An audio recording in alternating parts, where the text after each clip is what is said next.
अटल बिहारी वाजपेयी भारतीय राजनीति के एक महान व्यक्तित्व थे।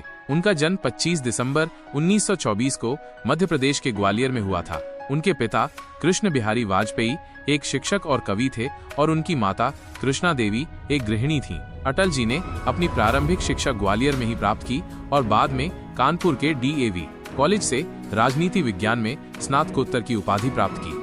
वाजपेयी जी का राजनीतिक जीवन छात्र जीवन से ही शुरू हो गया था। वे राष्ट्रीय स्वयंसेवक संघ RSS से गहरे जुड़े थे और उन्होंने अखिल भारतीय विद्यार्थी परिषद ABVP के गठन में महत्वपूर्ण भूमिका निभाई। 1951 में उन्होंने भारतीय जनसंघ की स्थापना में सहयोग किया, जो बाद में भारतीय जनता पार्टी भाजपा के रूप में विकसित हुई।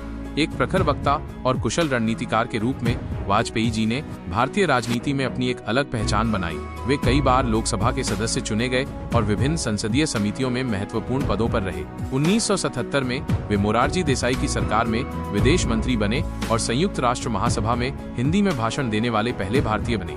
अटल बिहारी वाजपेयी 3 बार भारत के प्रधानमंत्री बने, 1996 में, 1998, 1999 में और फिर 1999-2004 तक। उनके प्रधानमंत्रित्व काल में भारत ने कई महत्वपूर्ण उपलब्धियां हासिल की, जिनमें 1998 का परमाणु परीक्षण और स्वर्णिम चतुर्भुज परियोजना प्रमुख हैं। उन्होंने भारत और पाकिस्तान के बीच संबंधों को सुधारने के लिए भी कई प्रयास किए, जिसमें लाहौर बस यात्रा एक महत्वपूर्ण कदम था।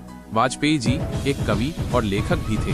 उनकी कविताएं और लेख राष्ट्रीयता, मानवता और प्रकृति के प्रति उनके गहरे प्रेम को दर्शाते हैं। उनकी वाक्पटुता और हास्य विनोद की क्षमता ने उन्हें सभी राजनीतिक दलों के लोगों के बीच लोकप्रिय बनाया। 16 अगस्त 2018 को नई दिल्ली में उनका निधन हो गया। उन्हें भारत के सर्वोच्च नागरिक सम्मान भारत रत्न से सम्मानित किया गया था। अटल बिहारी वाजपेयी अपनी दूरदर्शिता, समावेशी राजनीति और राष्ट्र के प्रति समर्पण के लिए हमेशा याद किए जाएंगे।